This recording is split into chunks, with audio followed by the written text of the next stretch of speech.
Jai Hind, Namaskar. I am Abhishek. I welcome all of you on Last Mile Education. Don't worry, it is a screen on your phone. So I have set this to continue our class. Today we are going to learn from here. Okay. See, we understand English in the better way by the four pillars of English. We can say the first is listening, that you listen every day. Okay. The second is reading. Okay, today we are going to read and understand how to read, how to make reading fun. Okay, the third is speaking. Okay, we will practice some other day speaking. And the fourth is writing.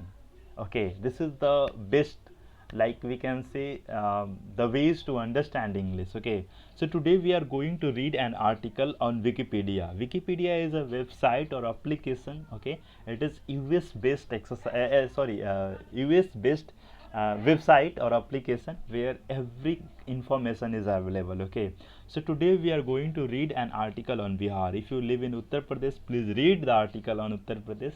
If you live in Jharkhand, then please read the article on Jharkhand. Or you live in any other states, please read the article about your states. Okay, and today we are going to read and understand how can we read and understand in the better way, how can we make reading as fun, हम लोग reading को fun कैसे बना सकते हैं. हम लोगों ने यहाँ पे बिहार को सर्च किया. We have searched Bihar. You can see so many information and news about Bihar. See, these all the news are about Bihar, Nitish Kumar, because he is chief minister of Bihar. Wikipedia, you can see here, Bihar Wikipedia. We will click upon it. Okay, now the whole article is here. So we will try to learn how can we read it. Okay, see, Bihar. Bihar is a state in eastern India. Bihar जो है पूर्वी भारत में एक state, एक राज्य है. It is the third largest state by population.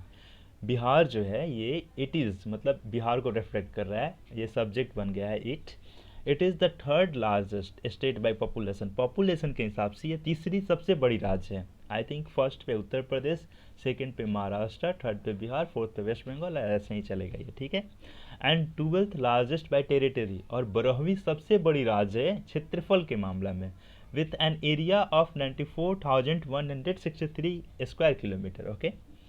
Bihar borders Uttar Pradesh to the west. Bihar जो है वो बॉर्डर शेयर करता है वेस्ट में उत्तर प्रदेश के साथ, मतलब पश्चिम में उत्तर प्रदेश है. Nepal to the north. Nepal जो है उत्तर में है. ठीक है. The northern part of West Bengal to the east. Northern part है जो वेस्ट बंगाल का नॉर्थन मतलब उत्तरी भाग है, वो हमारा ईस्ट में है, पूरब में है. And with Jharkhand to the south. और जो झारखंड है हमारे दक्षिण में है. ऐसे आप पढ़ो कोई भी आर्टिकल को, कोई भी बुक को, तो आपको बहुत इजीली समझ में आएगा. The Bihar plain is split by the river Ganges. जो बिहार का प्लेन है वो बांटा जाता है दो भागों में, लाइक साउथ बिहार और north Bihar, you can say, river Ganga के द्वारा. और मेरे घर से 10 किलोमीटर दूर पे गंगा बहती हैं. अभी तो गंगा मेरे घर के पास आई हुई है, because the whole region is flooded with water. Okay. तो this is my fortune that my village is near to Ganga and I see Ganga every day. Okay. तो बिहार का जो प्लेन है वो गंगा बांटती हैं दो भागों में, एक नॉर्थन बिहार में और एक साउथर्न बिहार में. We can understand it. Okay. The Bihar plain is split by the river Ganga which flows from west to east. जो कि गंगा बहती हैं, विच फ्लोज मतलब गंगा बहती हैं वेस्ट से ईस्ट में, मतलब पश्चिम से पूरब की तरफ. ठीक है. और आगे हम लोग ये समझ सकते हैं अपने से कैसे गंगा पश्चिम से पूरब बहती हैं. लाइक गंगा कहाँ से निकलती हैं. Ganga originates from Himalayas. Okay. और गंगा उत्तराखंड से आती हैं, उत्तराखंड से उत्तर प्रदेश को क्रॉस करती हैं, उत्तर प्रदेश से बिहार को क्रॉस करती हैं. तो देखो पूरब की तरफ जा रही हैं ना. आफ्टर डैट लाइक झारखंड को टच करते हुए पूरा वेस्ट बंगाल को क्रॉस करते हुए बे ऑफ बंगाल में गिर जाती हैं. तो बे ऑफ बंगाल किधर है, पूरब की तरफ है. सो in this way we can understand, we can relate, whatever we read we can relate it. Okay. Bihar is also the fourth most populous sub national entity. Bihar दुनिया की चौथी सबसे अधिक आबादी वाली उपराष्ट्रीय इकाई भी है. इफ़ यू डिवाइड स्टेट्स, मतलब जितने सारे वर्ल्ड के स्टेट्स हैं उसको आप कंपेयर करो तो बिहार उसमें फोर्थ नंबर पर है, फोर्थ मोस्ट पॉपुलर सब नेशनल एंटिटी है। जैसे फर्स्ट पे आई थिंक उत्तर प्रदेश ही होगा, 22-23 करोड़ एक आई थिंक पॉपुलेशन है। And you can see here so many informations pictures. This is the Nalanda University and Bodh Gaya, Mithila Art, and so many information, Gandhi Ghat, Gandhi Maidan, and the people tree, I think emblem, it is emblem of Bihar. And you can see the red part is the map of Bihar. Okay, the capital is Patna. 38 districts are in Bihar, total districts. The formation and foundation of Bihar was on 22nd March 1912. Okay, and statehood मिला जब हमारा constitution पास हुआ, पारित हुआ constituent assembly में 26 जनवरी 1950 को। And you can see here so many seats and informations, all information whatever you need you can find here. Okay, so let's go on our article. On 15 November 2000, Southern Bihar was seated to form the new state of Jharkhand. Okay, 15 नवंबर 2000 को I think ये नहीं होना चाहिए था मेरे according. It was so beautiful when Jharkhand and Bihar both was one state as Bihar. Okay, so on 15 नवंबर 2000 को southern Bihar जो था, दक्षिण बिहार जो था, वो बांटा गया, उसको नया एक राज्य बनाया गया, that was Jharkhand. Only 11.3% of population of Bihar lives in urban areas which is the lowest in India after Himachal Pradesh. Understand here, only 11.3% of population of Bihar. Bihar के केवल 11.3% आबादी ही शहरों में रहती हैं. ठीक है, जैसे मान लो छपरा ले लो, छपरा, आरा, कोई भी डिस्ट्रिक्ट, सिवान. अगर सिवान का टोटल पॉपुलेशन 100 है तो उसमें से 11.3 लोग ही, 0.3 लोग मतलब नहीं समझो, मतलब मान लो एक राउंड फिगर में 11 लोग ही शहर में रहते हैं. ठीक है, इसके बाद जो 89 लोग बचे वो कहाँ रहते हैं, वो गाँव में रहते हैं. So we say that India is a country of villages. Bharat जो देश है गाँवों का देश है. ठीक है, which is lowest in India after Himachal Pradesh, जो कि सबसे कम है हिमाचल प्रदेश के बाद. ठीक है, हिमाचल प्रदेश को देखो आप, अंडरस्टैंड हिमाचल प्रदेश में क्यों लोग शहरों में कम रहते हैं. Because Himachal Pradesh is a mountainous state. Okay, Shimla, Kullu, Manali और जो भी वहाँ की शहरें हैं, लिमिटेड शहरें हैं वहाँ पे मैक्लोडगंज, धर्मशाला, वहाँ पे लोग कम क्यों रहता है. बिकॉज वहाँ पे बहुत दूर दूर तक माउंटेन्स है और कम क्षेत्र है शहर का. तो शहर का कम क्षेत्र है तो उसमें लिमिटेड नंबर ऑफ पीपल ही रह सकते हैं, ज़्यादा नहीं रह सकते हैं. ओके, सो देखो ये दर्शाता है कि how much undeveloped we are. Okay, like Bihar में कम पॉपुलेशन शहर में रहता है, तो इसका मतलब है बिहार अभी अनडेवलप्ड है. दिल्ली को हम लोग डेवलप मानते हैं ना. हम लोग महाराष्ट्र को थोड़ा बहुत, गुजरात को तो डेवलप मानते ही हैं हमारे बिहार से. ठीक है, लाइक केरला थोड़ा डेवलप्ड है, तो वहाँ लोग ज़्यादा शहरों में रहना पसंद करते हैं. Because every kind of facilities are available there. आप यूके ले लो, यूएस ले लो, most of the people live in cities because they are developed. Every kind of essential goods you can find in the near area. नज़दीक में आप सब कुछ पालोगे, whatever you need. Okay, so we will work together. We will make our state one of the developed states in our country in upcoming 10 years, in upcoming 15 years. But we will make. Okay, this is our commitment to ourselves. आगे पढ़ो. ठीक है, additional almost 58% of the Biharis are below the age of 25 and this is the beauty of the Bihar. Okay, जो हमारा 58% population है और बिहारीज हैं, we can say that we are Biharis, तो 58% जो हमारी आबादी है ना वो 25 साल के नीचे की है. समझो, आप भी अभी जो लेक्चर सुन रहे हो आई थिंक 25 साल के नीचे हो और 25 साल के हो. सो हमारे पास यूथ का भरमार है, भंडार है, we can say. Okay, giving Bihar the highest proportion of young people of any Indian state. समझ रहे हो, giving Bihar the highest proportion. हमारे पास जो यंग पॉपुलेशन है, यंग पीपल हैं, वो नंबर में बहुत ज़्यादा है अदर स्टेट्स के कंपैरिजन में. The official languages are Hindi and Urdu. All the other languages are common including Mithila, Magahi, Bhojpuri and other languages of Bihar. देखो यहाँ पे हमारा जो ऑफिशियल लैंग्वेज है वो हिंदी और उर्दू है। ऑल दो इसके साथ साथ ही अदर लैंग्वेजेस जैसे कि हमारा अदर लैंग्वेजेस है वो बहुत कॉमन है, जैसे मैथिली। ठीक है, मैथिली हमारी बहुत कॉमन लैंग्वेज है। मगही, गया में जा रहे हो तो मगही, लाइक भोजपुर में आए हो तो भोजपुरी, ये भी बहुत खूबसूरत खूबसूरत भाषाएं हैं जो कि हम लोग बोलते हैं। In ancient and classical India, the area that is now Bihar was considered a center of power, learning and culture। जो आज के दिन का बिहार है, ठीक है, बहुत एंशियंट टाइम है, जब लाइक मौर्य एम्पायर था उस समय के टाइम पे आप देखो तो बिहार एक सेंटर था पावर का। यहाँ से पूरा अखंड भारत कंट्रोल हो रहा था, अंडरस्टैंड, म्यांमार से लेकर अफगानिस्तान तक, ठीक है, और नेपाल से लेकर साउथ इंडिया तक, सारा एकदम कहाँ पावर सेंटर था, सबका पावर सेंटर मगध था। सबका पावर सेंटर कहाँ था, मगध था। उस समय Maurya dynasty, Maurya empire control करते थे, अशोका कंट्रोल करते थे पूरे इंडिया को, अखंड भारत को। ठीक है, आज भी उनके पिलर्स कहीं कहीं मिलते हैं हम लोगों को, जो कि दर्शाता है कि यहाँ तक उनका एम्पायर था।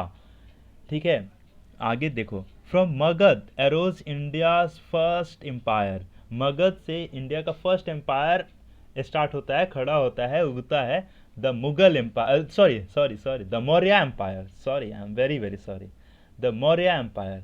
यार बुक में इतना मुगल मुगल मुगल मुगल एनसीईआरटी और ये अदर बुक्स में पढ़ाया गया है ना कि हमेशा एम से वही याद आता है। हमारा कितना ज़्यादा पास्ट ग्लोरियस था, हमारा कितना सुंदर इतिहास है, हम लोग नहीं पढ़ते हैं हम लोग उसको। We don't read, we don't understand, so we have to read, we have to go back to our histories and we have to relate it, okay? So I have made a visit to all the historical places of Bihar, Bodh Gaya, Rajgir, Nalanda University, and I also went to Pawapuri जहाँ पे Jainism और भगवान महावीर जहाँ पे अपने last मतलब breathe लिए थे, लास्ट अपना सांस लिए थे, okay. Maurya Empire as well as one of the world most widely adhered to religious Buddhism। जो मौर्य एम्पायर था, देखो मगध से ही पूरा पावर का और एम्पायर का अरोज होता है इंडिया में, ठीक है। और मौर्य एम्पायर सिर्फ पावर के नहीं, वो world most widely other to religious Buddhism. Buddhism जो था मौर्य एम्पायर के टाइम में बहुत ज़्यादा था, और उस समय पर अशोका के लाइक बेटे बेटी अदर पार्ट्स ऑफ वर्ल्ड जाते थे। They went to Sri Lanka, they went to Thailand और other countries and they spreaded Buddhism there, okay. उनके बेटे का नाम महेंद्र था आई थिंक, और बेटी का नाम संगमित्रा था अशोका के, ठीक है। आगे क्या है हमारे को पढ़ने को, Magadh empires notably under the Maurya and Gupta dynasty unified large parts of South Asia under the central rule, understand। Magadh empire जो था, और मगध एम्पायर में उस समय पर मौर्य और गुप्ता डायनेस्टी जो थे वो यूनिफाइड किए, एक जगह किए। यूनिफाइड मतलब एकाग्र किए, मतलब यूनिटी, यूनिटी से आप समझ सकते हो, एकता से, ठीक है। यूनिफाइड किए साउथ एशिया के लार्ज पार्ट को। साउथ एशिया में कौन कौन कंट्रीज आते हैं, बहुत सारे आते हैं, जैसे कि भूटान, श्रीलंका, नेपाल, उसके बाद इंडिया, उसके बाद आप बोल सकते हो पाकिस्तान, मालदीव्स आई थिंक। तो ये सारे साउथ एशियाज़ कंट्रीज़ हैं, नहीं मालदीव्स नहीं आते हैं शायद आई थिंक। तो ये सारे साउथ एशियाज़ कंट्रीज़ है, और इसको एक जगह किए थे। कौन किए थे, मौर्य में और गुप्ता डायनेस्टीज में, okay. Another region of Bihar is Mithila, okay, which was an early center of learning and the center of Videha kingdom। जो मिथिला पार्ट है, अनदर जो रीजन है हमारे बिहार का, जो मिथिला पार्ट है वो भी बहुत बड़ा सेंटर था लर्निंग का और विदेहा डायनेस्टी का। आज भी मिथिला जो आर्ट है और लाइक मधुबनी पेंटिंग है, मिथिला आर्ट है, मिथिला सॉन्ग्स है, गाने हैं, वहाँ का फूड, वहाँ का culture, that is just on the next level. So we can understand like this. उसके बाद we can understand the whole article, you can read whatever you like, you can also read. Central government खुल गया, वैसे आप इस सारे को पढ़ सकते हो। इथाइमोलॉजी उस समय के बारे में बताएगा, बिहार के बारे में बताएगा। What is the meaning of Bihar, the name Bihar is derived from the Sanskrit and Pali word. देखो बिहार वर्ड है ना, वो संस्कृत और पाली वर्ड से मिलकर बना है। देवनागरी में इसको हम लोग विहार बोलते हैं। मीनिंग अबाउट, इसका मीनिंग अबाउट होता है। द रीजन रफली इंकम्पासिंग द प्रेजेंट। आप कंटिन्यू कर सकते हो, पढ़ सकते हो, like I am running out of the time so I am going very fast. History आप पढ़ सकते हो, you can read history. And ancient period जो था हमारा बिहार का, that was very glorious and that was the cream of Bihar. Okay, we can learn so much from our ancient period, like what has happened to the Maurya Empire, what has happened, how we have built the Nalanda University, how the Bodhi temple was formed here and architect by at that time of scholars। मतलब उस समय के सारी चीज़ों को आप देख सकते हो। रामायण का क्या रोल रहा है, बिहार का क्या रोल रहा है रामायण में। उसके बाद वैशाली किंगडम जो है, वैशाली एक that was the mother of democracy भी से। उसके बाद गौतम बुद्ध से रिलेट कर सकते हो। हरियांका डायनेस्टी उस समय का कैसे रूल करता था, मॉडर्न डे राजगीर वगैरह बना। बिंबिसार अजातशत्रु जो राजगीर में रूल करते थे, वहाँ उनको जेल में डाल दिया गया था। पाटलिपुत्र फिर बना। ये continue you can read. After that medieval India, medieval India में कैसे बख्तियार खिलजी आते हैं और वो नालंदा यूनिवर्सिटी में आग लगा देते हैं। Everything you can read here. Okay, and after that colonial era, pre and post independence, geography climate पढ़ सकते हो। You can read, please read one article every day, one page every day. This is the beauty and this is the part of learning. This is the way to go or achieve spoken English. Okay, reading is a part। हमारा population का graph यहाँ पर दिखाया गया है and so much information of everything is here, politics and everything। Okay, public health is here, economy is here। So please go and read an article on Bihar or on anything whatever you want। If you like some personalities like Dr. APJ Abdul Kalam, then go and search on Dr. APJ Abdul Kalam, Dr. APJ Abdul Kalam। Okay, start to read an article upon him। Okay, this is the best way to improve your English, the reading and reading। So today I'm going to end this topic। Tomorrow we will try to read something more। Okay, so Jai Bharat for today, let's meet tomorrow। Jai Hind।